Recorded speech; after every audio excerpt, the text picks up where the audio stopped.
Very good. Let me start. Hello, my name is Serge Dumont, and on behalf of the founding members of the Asia Society France Initiative, I'd like to warmly welcome you to our second France-Asie conversation. We have a unique group of accomplished and influential friends today: artists, scientists, entrepreneurs, politicians, academics, financiers, and diplomats. Thank you, all of you, for taking the time to join us today. Our purpose is to increase understanding between France, Europe, and Asia, learn from experts as well as peers, and have an impact. To these Asia Society global values, we have added a French twist to include the quiet voices of inspiring people whose perspective is not often heard. Before we dive in, a bit of housekeeping. Please turn to the chat feature where you can chat individually with Theo for tech issues or make your comments in the group chat. My brother Jean-Michel Dumont and Laurent Thérisien are moderating the comments. I remind you of our Chatham House rules. Please, no recording or attribution of any comments. This session will be recorded for internal purposes, and we will not use footage featuring any of you publicly without your approval. The title of our discussion today is Asia and Europe Driving the Sustainability Agenda. This is a topic that is dear to my heart for a very personal reason. I have been living in Asia, and in particular in China, since the late 70s, and have seen firsthand China awaken and shake the world as Emperor Napoleon had foretold. In that period, some 800 million people were lifted out of poverty, slashing the poverty rate from 90% in the 80s to 2% now, and lifting the GDP per capita from $193 to over $8,000 today. This is certainly the greatest leap to overcome poverty in history. But I have also witnessed the flip side of the coin. China's environmental challenges are massive. Land and water shortages, deforestation, desertification, air and water pollution, they affect the health of China's population and have broader implications. Asia already contributes as much to the global GDP and soon more than the rest of the world combined. The bulk of the growth of the global middle class will come from Asia in the next decade. Its 2 billion members already represent 66% of the world's middle class. This clearly has profound implications in terms of sustainability, and Asia is taking actions to address these challenges. To discuss this very important topic, we are delighted to welcome a remarkable human being who, as chief executive of Unilever, has led the way to demonstrate that business should and can be a force for good. Someone who the Financial Times described as a standout CEO of the past decade, my friend Paul Polman, co-founder and chair of Imagine, and who is joining us today from London. Paul, it is an honor to have you as our guest today, and I thank you again for accepting to join us. Well, thanks, Serge, for the opportunity. Look forward to it. It's a real pleasure. Paul, I have known you for over a decade, and we have met around the world in Beijing, Shanghai, New York, London, Monaco, Davos, and a couple of times in Paris.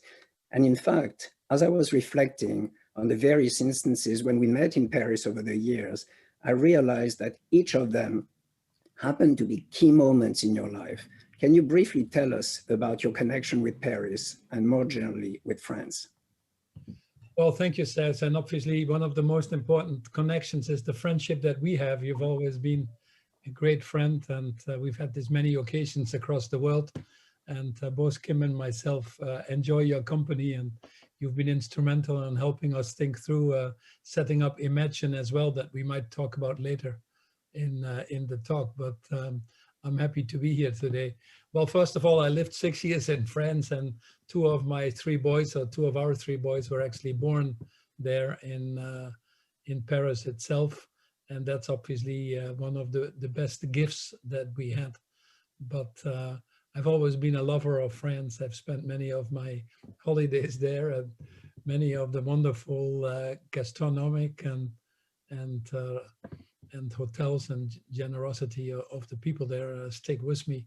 I actually became a Chevalier du Tas de Vin, so I have to promote the Burgundy wines right now. And anybody who wants to come for a wonderful meal to Clos de Vougeot, let me know, because we can organize it. I also have been very actively involved with the Friends already early on when the COP14 was in France. I was working with Bruno Le Maire, at that time Minister of Agriculture, trying to put a food security plan in place for the world. And regretfully, we're still working on that. The COP21, I worked very actively with Laurent Fabius on that and many others, which obviously was a great global agreement. And I'm a proud wearer of the Chevalier de la Légion de l'Honneur as a result of this. And then recently I've become an advisor to President Macron, helped him on the G7, put coalitions together on driving what I would call tipping points or discontinuous chains. And I'm still one of the gérants on the One Planet Lab that you might be familiar with, that is playing an increasingly important role driving the global agenda. So I cannot think of a better reason to talk to you, but also what you're doing with the Asia Society. This is a crucial moment that the world needs to come together, and nothing better to do that than seeking first mutual understanding and respect. And that's so much embedded in the values that you just expressed, Serge. Thank you. Well, in fact, you forgot one key moment. Paul, I should tell the rest of the group. No, don't tell that one. I know the one you're going to tell. I'm not allowed to leave that out. Place Vendôme, you were yes, going. Yes. I'm not allowed to talk about it. No, you can. Well, because it brings the two countries together. Exactly. In fact, Paul did a car rally from Beijing to Paris. When was it? A year ago, or is it 2 years ago? 2 years ago already now. And interestingly, I happened to be in Beijing when he left. So we had dinner in this crazy North Korean restaurant. That was quite an extraordinary evening. And I was in Paris when he arrived, when the rally arrived. So it was quite an extraordinary moment as well. But I couldn't top the North Korean restaurant in Paris. I have to say, Serge, I never drove so far to deliver a Chinese meal to the French. Excellent. And the last thing we should say is, tu parles parfaitement français, donc tu peux dire quelques mots à nos amis. Non, on peut parler français, on peut faire l'interview en français, mais j'imagine qu'il y a quand même les gens qui parlent l'anglais aussi, donc on doit respecter cette partie aussi. Moi, j'aime la France et toujours quand je suis là, c'est aussi une opportunité de parler français et d'améliorer le français et tout. Donc, bienvenue à tout le monde et merci pour cette opportunité. Très bien. Paul, can you tell us why and when did sustainability become the focus of your interest and efforts? Well, looking around on the chat, I think many of us grew up in the 60s, so were born at the end of the 50s. And that was the Vietnam War, the Flower Power, Biafra, regretfully, Eastern Nigeria, and the first Earth Day movement, which I remember well, was in April 22nd, 1970. It's April 22nd because John Kerry and Joe Biden are again dedicating that day to set up the higher ambitions with a big event in the US. Rachel Carlson had published a book, The Silent Spring, in 1962, broadly unnoticed really till after her death. But this Earth Day movement really brought that to the foreground. And my parents met in Boy Scouts. We were always doing Boy Scouts. I was born about 10, 11 years after World War II. We were growing up with values of respecting the planet, nature, community, investing in the common good, peace, ensuring that your children were better off than yourselves. These were important values that I think are some of these values that we've not only forgotten, but obviously there's a big need to bring them back. Only when we can live in harmony with planet and people will we be able to solve some of these burning issues we're going to talk. And that starts with some of the common values that we have: dignity and respect for everybody, equity, equal opportunity. So I've always been interested in that. And interestingly, I was in Rio, the first Rio in 1992. At that time, very few business people were there, but it was the origin of the World Business Council for Sustainable Development, which I chaired for 4 years. At that time, for working for Unilever, actually, when I chaired it. But I was before that already a board member and involved during my early days at P&G, when it was really a very novel idea. And then Rio Plus 20, which was in 2012, where we worked on the idea to develop a sequence to the Millennial Development Goals, which became the Sustainable Development Goals. Interestingly, at that time, sponsored by Brazil and Colombia, in terms of advocating, and the Secretary General Ban Ki-moon put a panel together of 27 eminent people, and he had the courage to invite someone from business as well, and that was myself. So really working on the Sustainable Development Goals brought it even to a higher level for me, what the importance is of fighting for sustainability. But more than fighting for sustainability, I would say for me, it is more fighting for the sustainable development and for these basic human values that are at its core. And you can see that infringing on our planetary boundaries, like let's say climate change, is actually an issue of inequality. We've seen that now with the COVID virus again as well. It's the COVID pandemic. It's the poor and the disadvantaged, the ones in the marginal jobs, that always seem to pay the disproportionate price. So that's why I will fight for that as long as I'm able to. You mentioned that the Secretary General of the UN had the courage to invite you as a representative of the private sector. Why courage? And can you just explain that a little bit? And then, a related question is, how critical do you think it is for companies to be involved in this effort and to be purpose-driven, which is what you've done with Unilever? Well, he was courageous because, first of all, it's an intergovernmental process in the UN, and it's not something that you let other people intervene. It's obviously a highly political body to some extent, and any time that others run around and try to make suggestions, it's not always well received, to be honest. And the second thing, to invite in many from civil society would be the logical step, but the private sector is still seen, unfortunately, and to some extent justified by many as part of the problem, not part of the solution. So some people felt that the Trojan horse was let in, but it became important. I think the first discussions that we had were a little bit uncomfortable because I felt too many eyes were focused on me, on, how are you going to solve this? But at the end, we came with the 17 goals, 169 targets that have a simple objective to not leave anybody behind, to irreversibly eradicate poverty in a more sustainable and equitable way. And I think people have recognized that in these 169 targets, about 85% of them require business. Otherwise, we would never get there.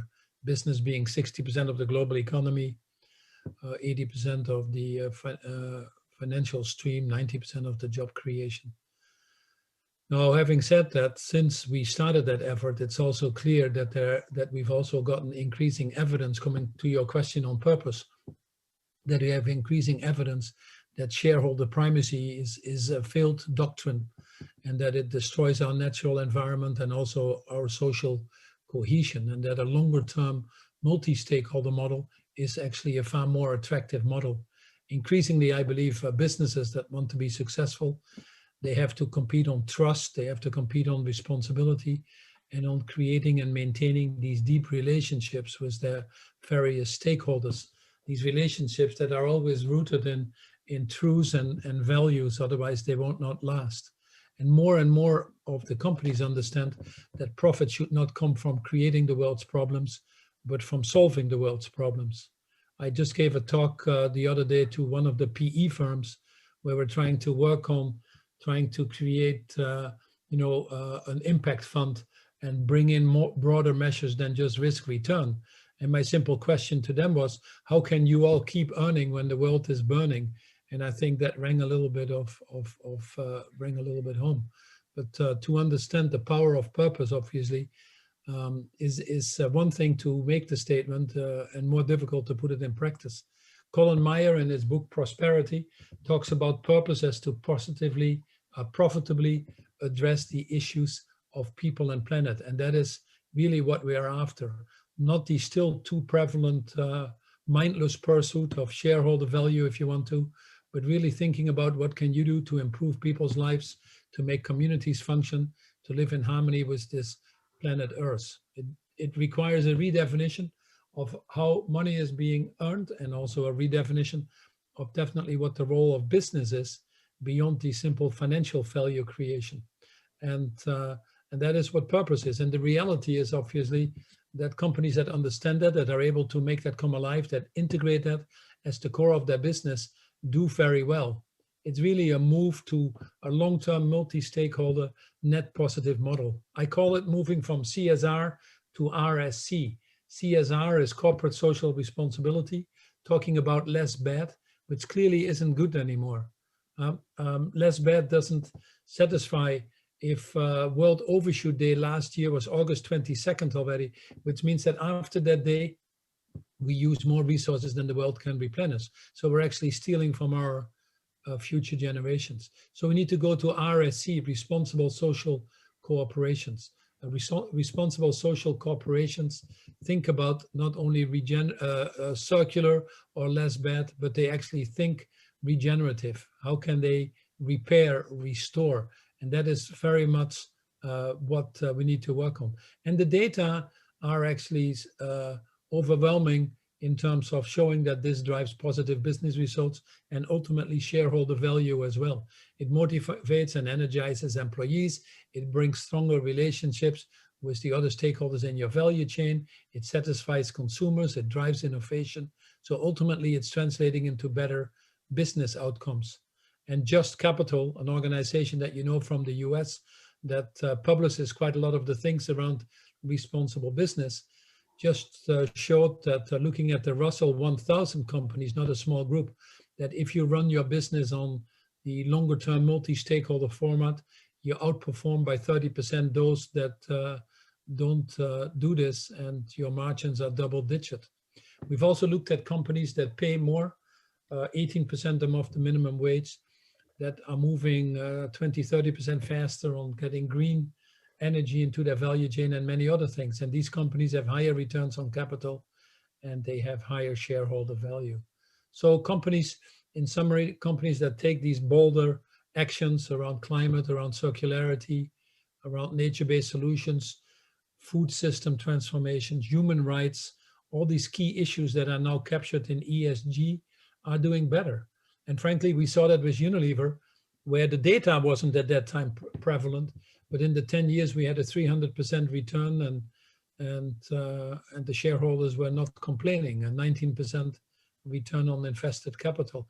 We see also, not surprisingly, that significant amounts of funds, even during the crisis, the COVID crisis, are now going into the ESG direction. So I believe slowly and surely that the financial market is also waking up as well. This is great. Now, let's move on to your next venture, which is in the background, Imagine. What was your vision for creating Imagine, and how do you define its mission? Well, I was 10 years CEO of Unilever, as you know, exactly on the day. I didn't want to make that one day longer, not one day shorter either. But I also discovered that the first 5 years I had to get the strategy right, get the company back on track. And that in itself was obviously needed my full attention. But the second 5 years, especially after having worked on the Sustainable Development Goals, I tried to completely internalize that into Unilever. But then I used the size and scale of the company to drive more transformative changes, how to get out of deforestation, how to solve the issues of sanitation. And we used our brands for that and bold targets that we set. But I also discovered that there were limitations, that we were working within a system that was pushing back, that it was difficult to enroll competitors as they would see it perhaps as pulling a fast one and being at a competitive disadvantage. I also found that trust in business was lower than it needed to be. So to make these real system changes, you were often held back and didn't have the capabilities, the knowledge, or the time to do this. So we thought it was a good idea, if we wanted to accelerate the implementation of the Sustainable Development Goals, especially around the areas of climate change and inequality, that we would create a neutral platform where CEOs at a sectorial level could meet at critical mass. And our theory of change is really the power of the collective. If you have 20 to 25% of the CEOs across the value chain together to drive an accelerated change of the industry, you actually can drive systems change. What happens is when you have the 30%, which often are responsible companies, is it attracts other companies, the fear of losing out. It affects partners in civil society, governments start to listen, and we can actually change systems. A good example is in the Fashion Pact, which got its origin in the G7 in France, where I talked to President Macron and convinced him of the importance of putting fashion on the agenda. At that time, the G7 followed Canada, where that wasn't a very positive outcome. Donald Trump left and lots of insults on tweets. He flew to North Korea to see Kim. That was more important than the partnership of the G7. And President Macron didn't want that to happen. I said, well, why don't we focus on tipping points and bring people together around areas that really matter for people, matter for planet, but it's also good for the economy. And we took, for example, fishing and illegal fishing, Africa, how to build a green corridor. We put things in place like fashion, which is the second most polluting industry, and how do we turn that around? But long story short, we now have 68 CEOs, about 250 brands on the Fashion Pact, very capably shared by François-Henri Pinault from Caring, that many of you know. And together, we're working on signing up to the Paris Agreement of net zero by 2050. We're internalizing as the first industry biodiversity and looking at regenerative cotton. And not surprisingly, the industry has gotten together as a first step B2B, but then B2C to cut out of single-use plastic. We're doing that at a speed and a scale that would otherwise not have happened.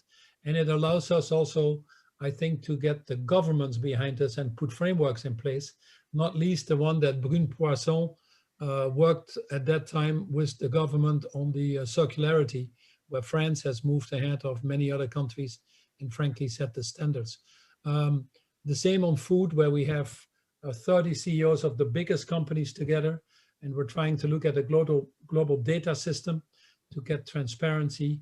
We're looking at regenerative agriculture. We're looking at a labeling scheme with Europe under the Green Deal to collectively change consumer habits. Again, in cooperation with civil society, with the governments, you can actually drive these system changes.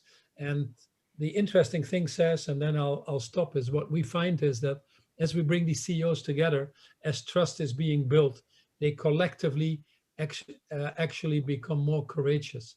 The space that becomes pre-competitive to cooperate on becomes bigger. They start to realize that after all, we cannot compete on the future of humanity. We're all in the same boat. And this is actually the essence of why we created Imagine. Well done, congratulations. I was privileged to be involved in the first steps, and I'm so proud and happy to see how much has happened already. Now, we're in the middle of a pandemic, so can you tell us what impact COVID-19 has had and how can we build back better? Yeah, that's a very important question. And I think the COVID has shown that it's not only an economic crisis, but obviously a health crisis like no other, dramatically impacting lives and livelihoods. It has also brought into sharp focus, I believe, the social inequities and inequalities that are still existing in all parts of our society. Unfortunately, it has not been a great equalizer. It has set more people back and inequality has increased. In fact, it has set us back significantly by a few decades on the sustainable development agenda if we don't take deliberate and focused action. 150 million people have been pushed back into poverty. About 500 million people have lost their jobs or the equivalents of that. Many supported in Europe and the US by safety nets that will soon disappear. And then the UN is warning that we are close to biblical famines in terms of our food security that could affect over 250 million people with acute food shortage. And not surprisingly, as you might imagine, the World Food Program is in overdrive there. So there's an urgent need to think about what we do better. And I think on the one hand, the business community deserves credit for a lot of the responses that they've seen. But I also think that we need to set the bar much higher. 2020 was definitely a turning point. Many people realized that the system wasn't quite working anymore, that we didn't want to go back to where we came from. It wasn't working before either. Before COVID, gender equality would have taken us 257 years. We were projecting well over 3 degrees on climate change. Inequality was going up.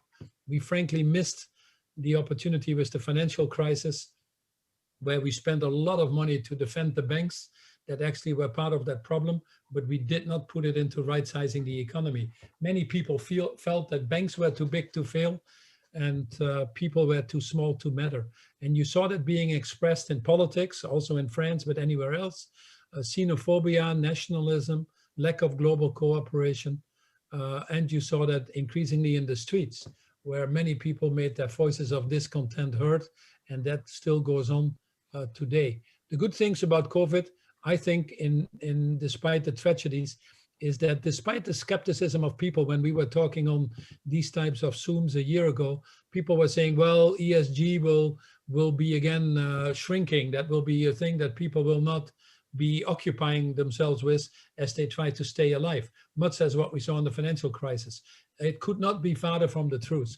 ESG has accelerated during the year, and we've taken in these lessons of the financial crisis.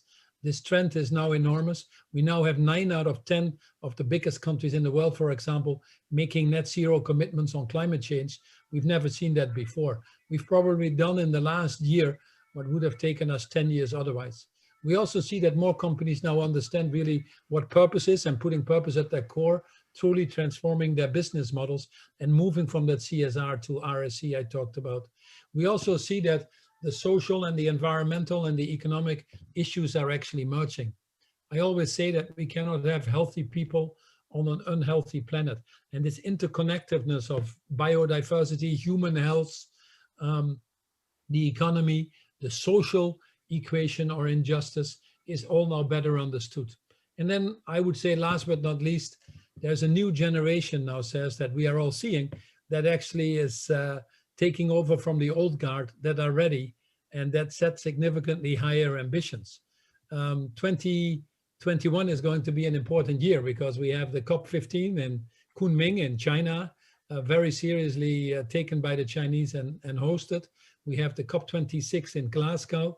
We have the IUCN conference in France and the Food Summit. This is going to be a year of ambition. And I think we're ready for that.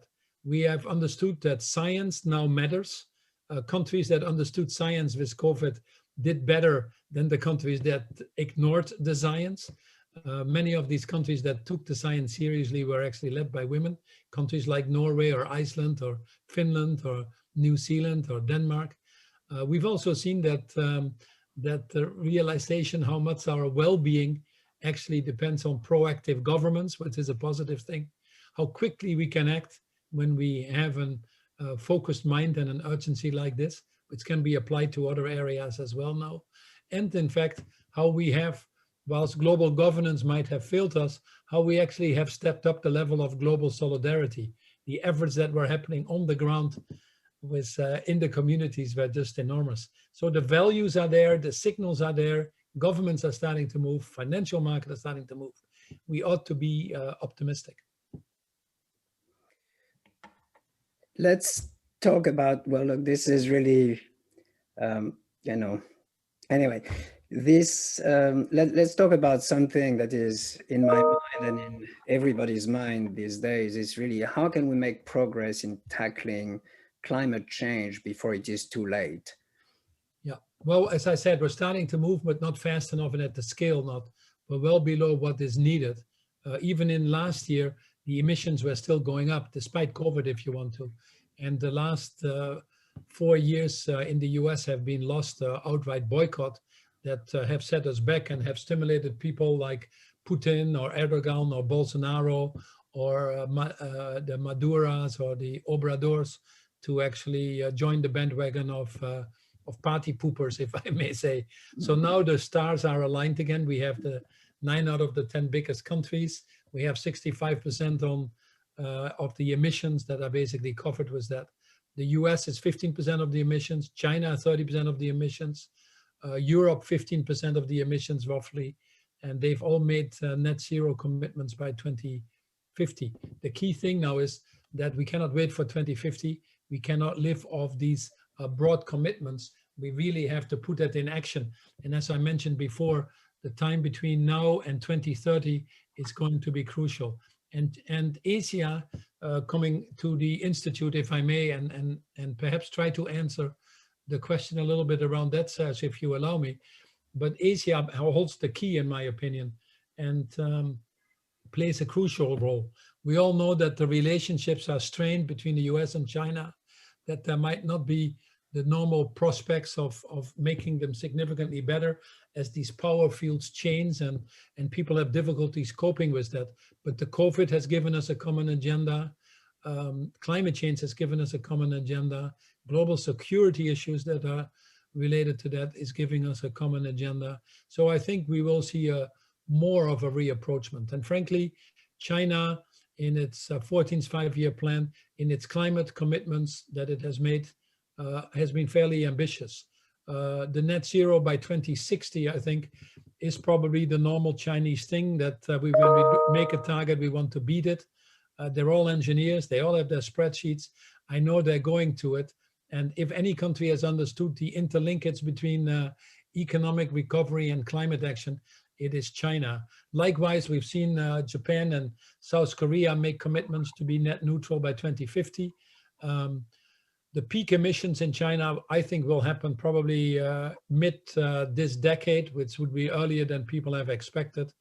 We've also seen that actually any study that we look at anywhere in the world actually points out that a green recovery, investing in electrifying our grids, in electric vehicles, in retrofitting buildings, in protecting biodiversity, is actually creating more jobs and guaranteeing a faster growth in the economy. Just China alone, with some work that we did with the World Resource Institute, could add $1 trillion to its economy well before 2050 by pursuing a more ambitious zero transition.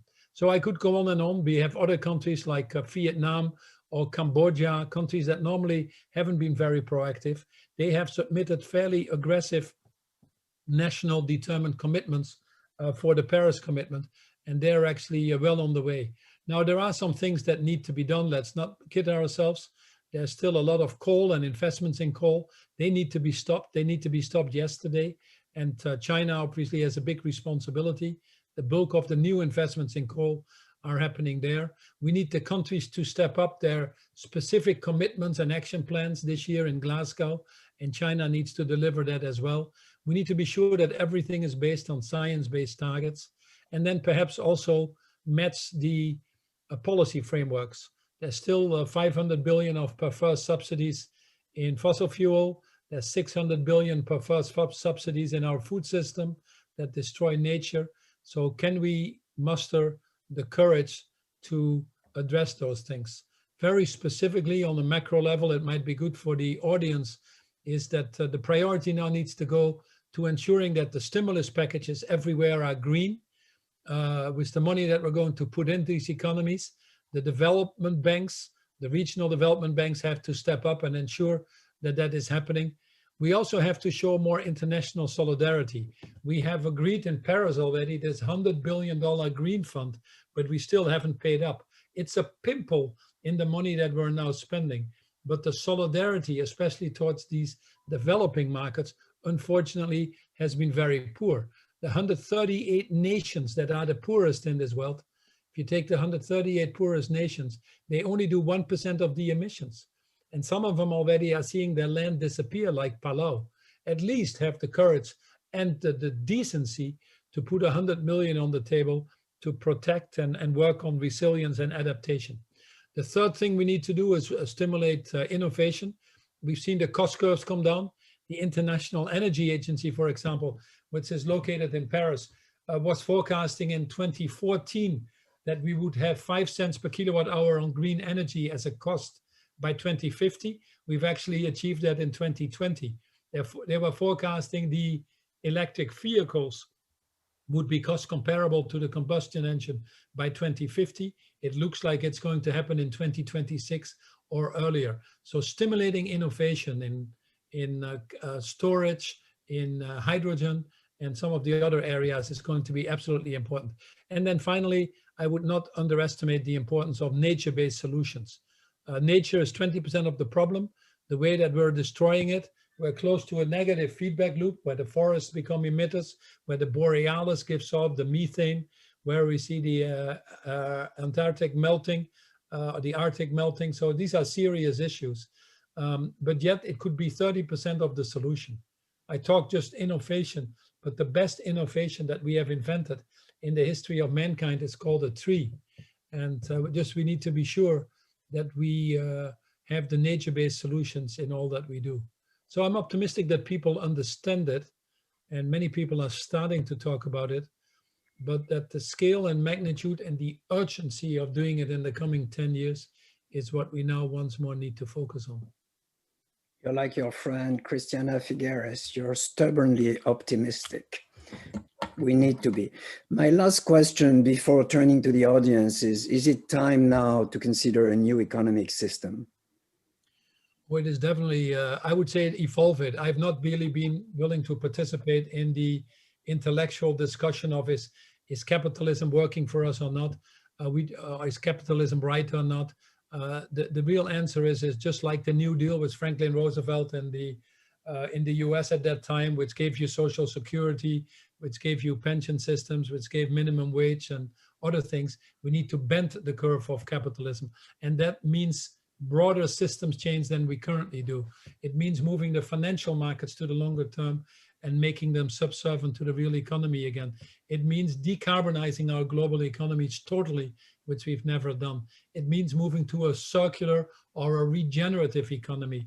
Currently, only 9% of all the materials that we use are reused. It's absolutely crazy.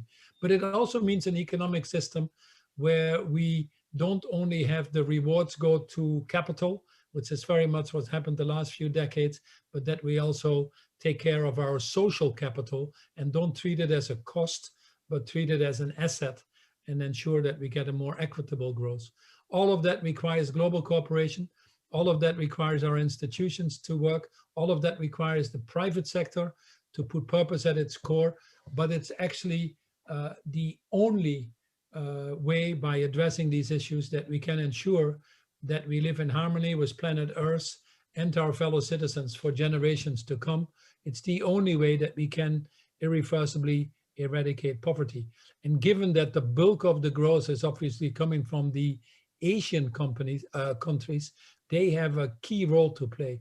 Not only should they implement their own plans in their own countries like we talked about, but they actually should step up international collaboration. It's in their benefit. Also, to have access to the technologies and especially the digital platforms that we need to attack these issues.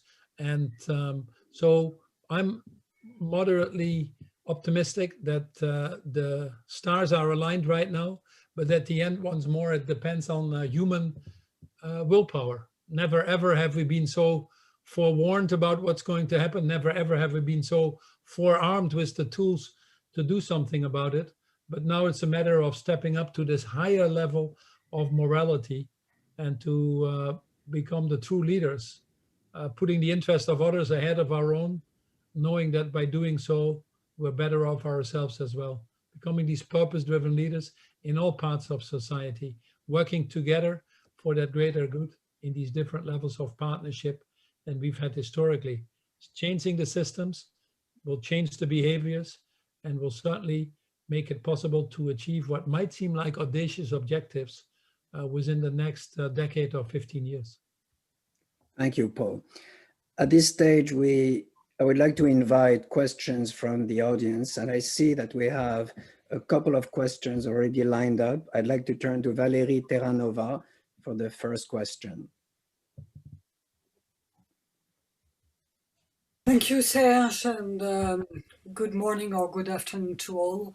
Mr. Polman, thank you for this super stimulating speech. It's really thrilling. And I'm on the top list for Clos Vougeot, if you don't mind, because yeah. And me too. I'm actually a member too, so I'll join you. There's this, indeed. We'll make it happen. So less seriously, because I think that Clos Vougeot is very serious. You talked about the need of working on massive scale and about the crucial role that Asian companies can play, which I see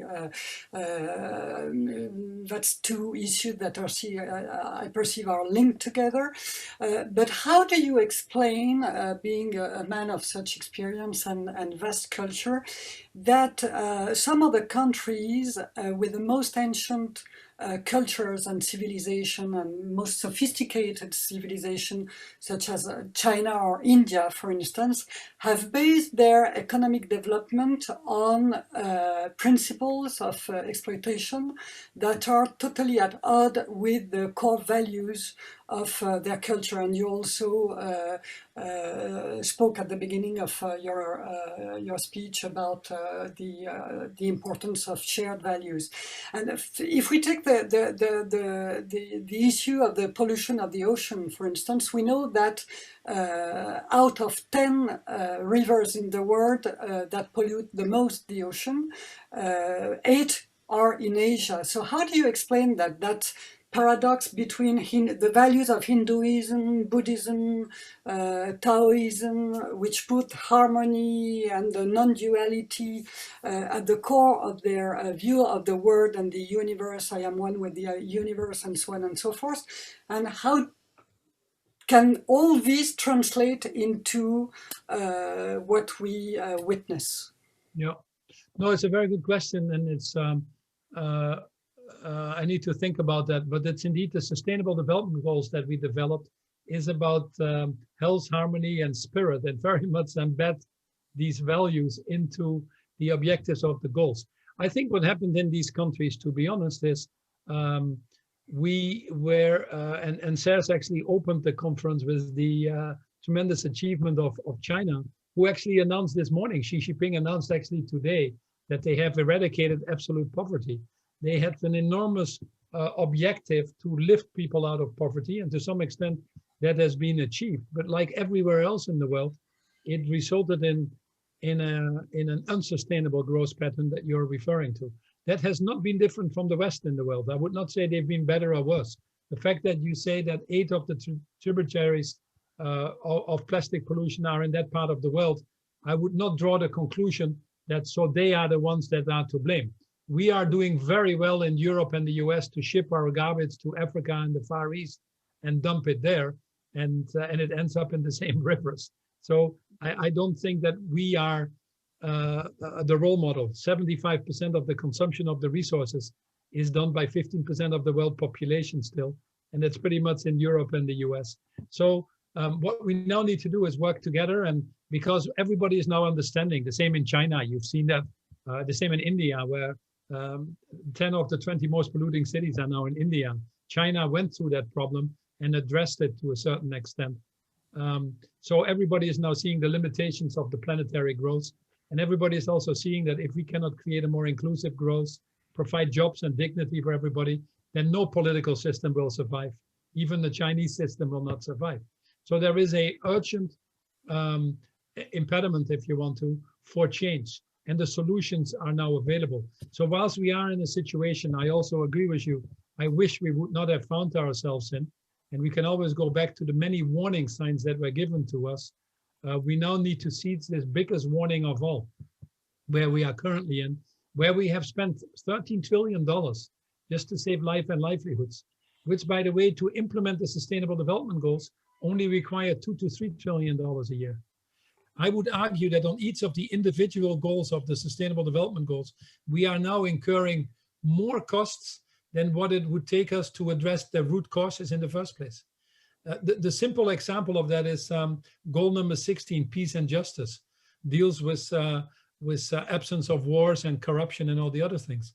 We are spending as a human tribe right now 8 to 10% of the global GDP, which is 3 to 4 times more than it cost us to implement all of the Sustainable Development Goals just on conflict prevention and wars. And if we continue, we already have 100 million climate refugees around the corner as we talk.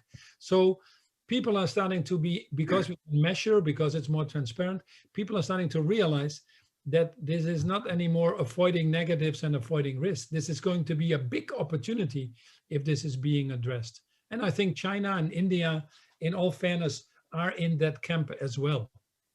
And India, by the way, is only 3% of the global air pollution because the economic system, or the carbon emissions, because the economic system is so underdeveloped. But, you know, are we willing to help them?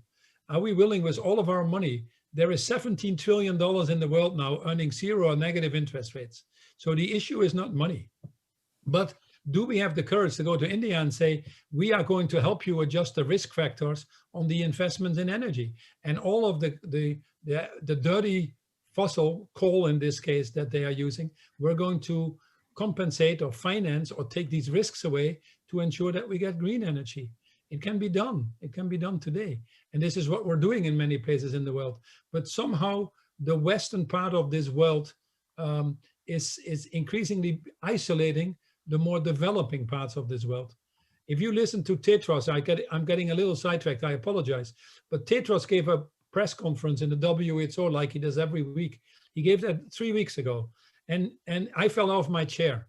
3 weeks ago, 39 million vaccines were delivered. Only 29 to the developing markets. I mean, it cannot be.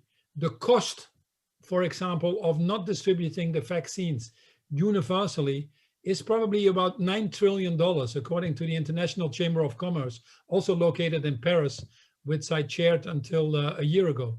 So $9 trillion because of human cost, disruptions in supply chains, the global economy not properly working. Are we willing to incur 9 trillion cost by not sending or being solidaire? Some of the countries like the US, they have 3 or 4 times more vaccines in their country than they have a population. I mean, what is happening here? So I think the issue is not their original beliefs or their value systems. The issues here that we're dealing with is the global moral standards that have been significantly shaken, and certainly not helped by what happened the last 4 years in the US, if I may be direct. Thank you, Paul. And thank you, Valerie, for asking a very, very good question. We have another question from Kartik Balakrishnan.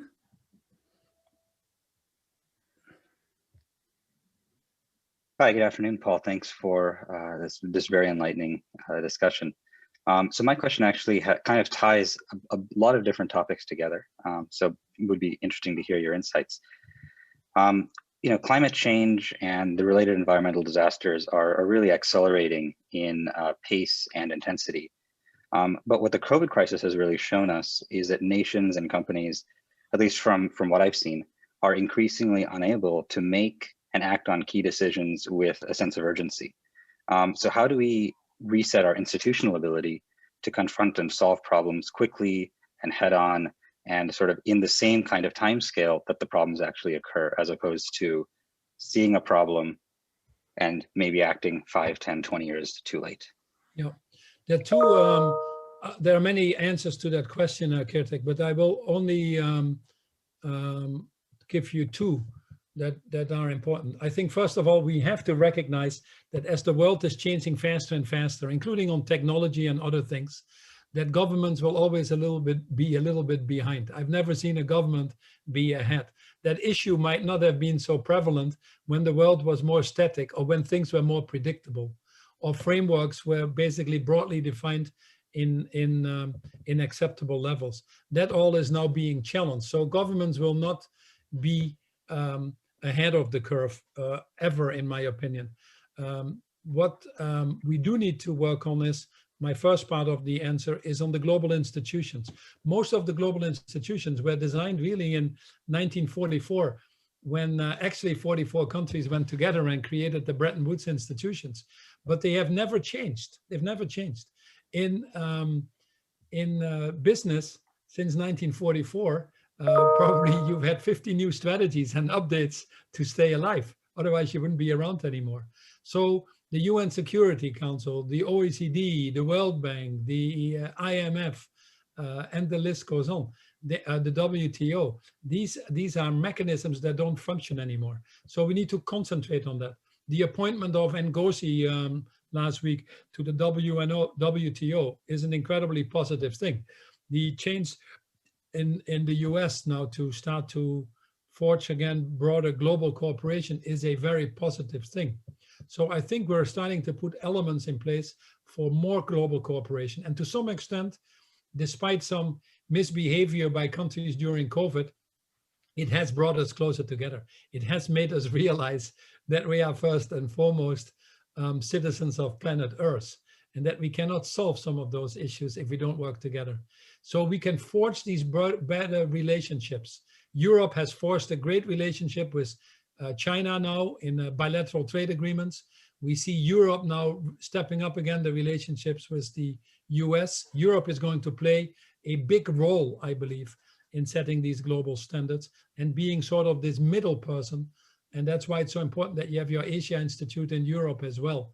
But global institutions need to be strengthened. And then the second part of my question is, the answer is that the private sector has to step up.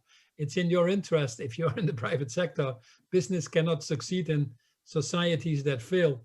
There's no question about that. So, and increasingly you see, with perhaps an enlightened self-interest, that the financial sector, that business at large is trying to take charge, speaking up when values are being violated, coming in with technologies and driving these solutions into their business models.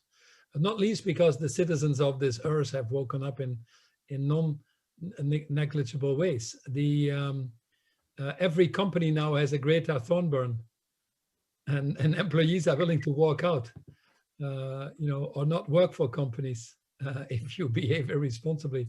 That was something unheard of even 5 years ago, as if you would have said that. Now they walk out because you give mattresses to the border control where parents are separated from their children, or because your company wants to give face recognition equipment to the government, or you think they're not aggressive enough on climate change, or they walk out because diversity or racial issues are not being addressed. People are speaking up, and every company has an activist inside now that I would take careful notice of. So I'm confident, in a sense, moderately confident, that that these two elements are moving in the right direction of global cooperation and of companies themselves stepping up to that plate. We're running out of time, but we still have a couple of questions. Thank you, Kartik, and thank you, Paul. I would still like you to answer a couple of questions, Paul, if you don't mind. There is one from Isabelle de Citre. Isabelle? Thank you, Serge. Thank you, Mr. Polman, for being both very inspiring and thought-provoking. So you're advocating for CEOs from the private sector to come together to, say, transform 25% of their supply chain. And the expectation is to have a ripple effect on the rest of the sector. I really like this notion of giving them the courage to act. I live in Singapore, and of course, I see the domino effect of whatever China does. And I tend to believe if there is no Chinese solution to climate change, there is just no solution at all. So what does corporate courage mean in the context of China? In my sector, food and agriculture, as I guess in many others, China is a heavyweight. I see really significant impetus from the government to tackle environmental damage, about food waste as a big issue, but I see quite little technology innovation that is driven by the private sector. Do you think China's private sector will be sitting around the table with other CEOs, or do you think there is a specific mode of action that will be required just because China is China? And maybe a deeper focus on the public sector in this country. Yeah. Well, the first thing is you're in Singapore, which obviously is a great country, and the green plan that they've introduced. I remember President Lee, Prime Minister Lee, I had discussions with him 4 or 5 years ago, always at the wonderful time of the Formula One night race that we all were together. And climate change was not his issue. He said, I'm too small. And then all the issues from Indonesia blew over, and all of a sudden people couldn't breathe, and there were some side effects. And he said, yeah, we need to do something. The same with water. Now you have a green plan and a state budget that the Deputy Prime Minister and Minister of Finance, which is Heng Swee-keat, has announced, that is really exemplary in the region. So small nations actually are setting the examples for bigger countries. I do believe that the bigger countries can learn from that and integrate that, and Singapore has a role to play. That has always been a very balancing force between the East and the West, if you want to put it simple. And I continue to hope that they are going to play that, especially also with their neighboring country, Indonesia, with 5th most populated country in the world. They've put in climate change commitments that are only 28% reduction. They need to do 45%. They have a hard time getting there without the help from others. Yet they're sitting on probably one of the biggest natural capital things in the world, with Papua and West Papua, the rainforest and tropical forests. So we need to do this in solidarity. Now the Chinese, I think, are there as well. What the combination on innovation, you always need governments to take this upfront risk, like we've also seen with the vaccine development, or like we've seen in China with the investment in solar or wind technology, where China has excelled. It required a government trigger, but then the private sector comes in and moves very fast, just as we now see with vaccines. It required a government trigger, in all fairness, but then you see now every day a new vaccine is coming out at a rate that is unheard of, in a time frame that we've never seen, by the way. So I do believe that you need that combination of things. What I'm advocating is not just everything should be solved by the private sector, or the private sector should own every initiative. What I'm just basically saying is, very practically, in the absence of governments now being able to move at the speed and scale that is needed, private sectors should step up to then enroll civil society and governments. I'm not advocating for them to do it alone. I'm advocating for these newer forms of partnership that we create. Just like the One Planet Lab in France is one of these partnership platforms. So China hasn't done it yet. But China also realizes if they don't do it, it has serious consequences. China has serious consequences to its economic system, to its political system, to its reason for being. They're already starting to battle, are we growing rich before we grow old? Are we able to maintain this social cohesion if we have external boundaries on growth?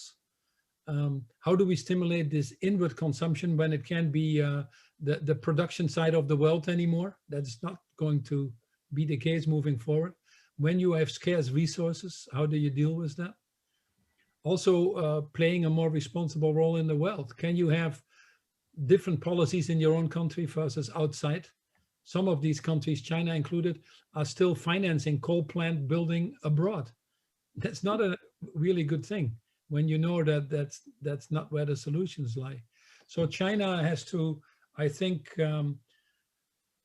work together once more with the private sector, with the other international institutions and governments now to be a full member. Viktor Frankl said it well when he said, when they built the Statue of Liberty on the East Coast of the United States, they forgot to build the statue of responsibility on the West Coast. And I think it has become time that that some of these bigger countries take that responsibility. That's probably the most important thing. And China historically has been shy, because to the previous question, Isabel, there might be something in the Chinese culture of sitting on the sidelines or waiting or not sticking out your neck and letting the system evolve around you to take advantage of it, whatever words you want to put around it. Now we simply can't afford that anymore. But I think a lot of people understand that. I try to look at the positives and try to amplify them, but we have to be realistic in all of this, no question. Thank you, Paul. I'm facing a terrible dilemma. It's already 3:02 and I had promised to close the session by 3 o'clock, and I still have a whole line of questions. People seem to be really enjoying spending time with you. So with your permission, what I'd like to do is to take one more question and then we'll close. Would that be okay? We'll probably need 5 more minutes. Very good. So the next question and last question, and I apologize to all the other people that requested to speak, is from Arnaud Blandin. Arnaud? Yeah, thanks a lot. I'm so honored actually to have the last question. Paul, thanks a lot. It's super enlightening. It happens that I spend my time with board and executives in defining new guardrails actually to reward them on the long term. And what you just said on this stakeholder capitalism is actually a great way to trigger innovation. I want to tap onto your expertise and experience because we're doing all that work, but behind closed door, what those executives and board members are telling us is they have a really hard time to deal with their investors that put the quarterly pressure and the short-term pressure where their incentives program are based on. And we see that this is really something, an issue that they want to address behind closed doors. They have today no solutions. And I was wondering if you could enlighten with us, because I believe that everyone agrees that we need a long-term view. We indeed need to work together. But in the, in this quarterly result oriented set of companies, it's really hard for the managers, it seems, to really not fight back, I hate the word fight, but dialogue with their investors. And I was wondering if you could reflect on that. Yeah, there's no question, Arnaud, that short-term pressure is obviously not working for us, because all these issues that we talk about need the longer-term solutions. And it is also true that some of the investor community asset managers are incentivized on the short-term basis. I was yesterday talking to all the people of Fidelity who have $3.2 trillion under management, and they are looking now at changing, as does BlackRock. So it is changing quite fast. And I think France should get a little bit of credit for that whilst we're here. Companies like BNP or AXA or Amundi, which are French-based, are actually taking the lead in changing compensation systems, integrating ESG in their development decisions, but also trying to galvanize change at company level, become more active owners if you want to. I think the problem, if I may be honest, is less in the financial community, despite what I said, and more in the boards itself. Our boards are risk averse. They're usually people my age, white with a suit on, male, that have made a big career in the shareholder primacy era and feel very uncomfortable with ESG, often cannot relate to how ESG links to strategies of value creation. What are some of the emerging trends and what it means for business? What the role is that companies should play, the broader role in society. In fact, a recent study that just came out with New York Stern University from someone called Tansy Whelan, that is, you can look it up, but it basically says that 6% of the boards are climate competent, 17% of the boards are ESG competent. And I've very much seen that. I've been my whole life in boards, but many of these discussions are we going to hit the quarter and are we going to make the targets versus expectation? And actually 70% of the CEOs will say that the short-term pressure comes from their boards, doesn't come from the financial community. The shareholder propositions would also support that. More shareholder propositions are about the ESG now than about the financials. And I'm not saying that all the letters of Larry Fink are genuine or what Vanguard is putting out and others, but there is movement in the financial market. Yes. We will see the real thing happening when we create some standards on materiality and comparability. And even there is progress. The IFRS Foundation has put a survey out to ask everybody to come back on what is needed to create a sustainable standard board. And they got over 600 replies, over 600 replies coming back, and all overwhelmingly into that direction. We see government stepping up, the European taxonomy, as you well familiar with, and the requirements on disclosure. So I think we're moving in that direction where we look at the social and environmental materiality as much as the financial materiality. So I'm, in that sense, we would be benefiting from, again, convergence than divergence. Yes. There are too many standard setters, too many people competing on it, seeing it as the next source of income, all slightly trying to do different things, like the WEF the other day versus the ICC or the IIIC or the GRI or SASB or IFRS. It's time that we bring that together now and drive that forward for scale, because it's ultimately by changing these boundaries once more that we change the behaviors. But I would say for once, there is more happening already in the financial sector. And I'm not someone that gives them easily credit, but there is now more happening in the financial sector than people give them currently credit for. Thank you, Paul. Thank you. Thank you so much, Paul. And I'm afraid that we're coming to the end of our time with Paul. And Paul, once again, thank you so much. You know, the feedback I'm getting is extraordinary. And before we close the formal session, I'd like to quickly introduce my partners in crime, the 6 other Asia Society France founding members. We have Duncan, Fritz, Jean-Michel, Laurent, Marine, and William. Asia Society has centers in New York, Hong Kong, California, Washington, DC, Texas, India, Japan, Korea, the Philippines, and Switzerland. And we are extremely grateful that many of our colleagues from around the world joined us today. We also warmly welcome the new members who just joined us. There are too many people to recognize, but one person rarely attends meetings of this nature these days, Madame Xiaolan Wang from Taiwan. She is the former owner of Lanvin and a personal friend and hero of mine. She has made throughout her life major contributions to France and to cultural exchanges between Asia and France. Thank you, Madame Wang, for joining us and for everything that you have done and are doing. I would also like to recognize another person who has done much to bridge the cultural divide between East and West, and is one of the leading sinologists, and happens to be the person who is responsible for making me discover the Chinese world in Taipei when I was 16 years old, René Viennet. René, thank you so much. We intend to host a conversation on the last Thursday of every month. In the next year or so, we will host 10 virtual sessions and 2 in-person events. Duncan Clark will be the next Toastmaster of our next event on March 25th. I am now inviting Duncan to tell us about his highlights of today's conversation, thank our speaker, and close our formal session. But before he does that, I want to tell you what a pleasure it has been for me to be your host today. I thank you all very much for joining us, and see you on March 25th. Thank you, Serge, and thank you, Paul. Claude Rougeau, I think, will be the thing we're toasting as my Toastmaster. And I think the motto is jamais en vain, toujours en vain.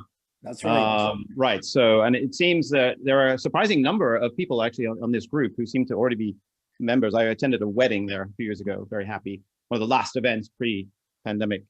So yes, thank you, Serge, and thank you, Paul. And I enjoyed, Paul, hearing you in London, also at Pi Capital, our friend David Giampaolo. And you really are an inspiring figure, combining, a sense of the urgency, but also the practical optimism today. Excuse me.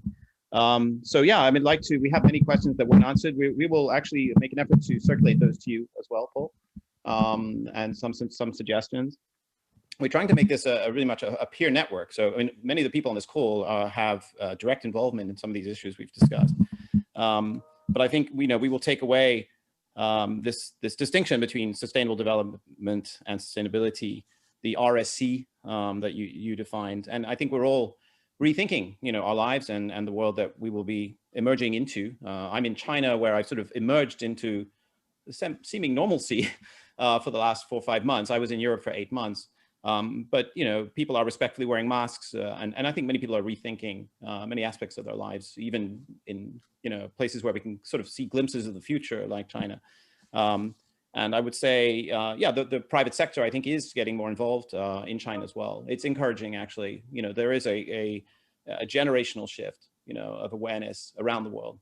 But we're all facing the challenges of the income distribution and inequality. And how we address that, as you rightly described, we don't want to make the same mistakes of 2008-9. So yeah, I think it's such a wide-ranging remarks that you've made. We're going to, with your permission, we'll work with your team as well to get some highlights, circulate that to our members and broader to share. Yeah, and we really admire your commitment to continuing the fight. And we hope that Asia Society France, and as we've heard through the entire network, we will share these thoughts as well. And I think Kevin Rudd and others who are actively engaged in this, and so I know you know Kevin, and he passes on his best regards. Thank you, Paul. We'll let you have some water. I know there's a water crisis in the world, and I didn't see you take a sip of water, so I was a bit worried. Oh, you're on mute. Sorry. Thanks for the opportunity and for your kind words, but more importantly, thanks for what you're all doing, and my full support for the society. Serge, Kevin, they're all great friends. And Josette Sheeran says hello. Josette wanted to join us, but unfortunately she's stuck in Tennessee. That's a shame. But anyway, if there's anything else I can do. We'd love to welcome you to our physical gatherings, and also when you're in the world, of course, we have many of these centers who are very keen to engage with you. So thank you, Paul. Thanks for the opportunity. Un grand merci. Be safe. Dank je wel. Dank je wel. Goodbye. Thank you again, Paul. Thank you, Paul. Bye-bye. And for those who want to stay, we will be holding another event on the 25th of March. So far, we've been able to be on the 25th every month. And I will be working with some of your suggestions. So please send us in the chat or in our Slack channel, if you're on that, or by email to your sponsor, if you will, or the person who introduced you, your thoughts, both for the March event, but also for future events. We want to make this, we want to feature you. We don't want us to speak too much. So anybody who wants, this is just a free session. I think you can raise your hand or just unmute yourself. Anybody wants to make any comments? We wanted to end in the next 5 minutes or so, but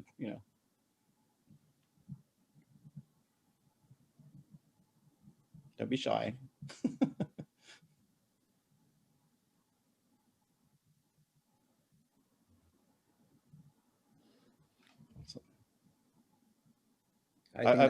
A bottle of Clos Rougeau.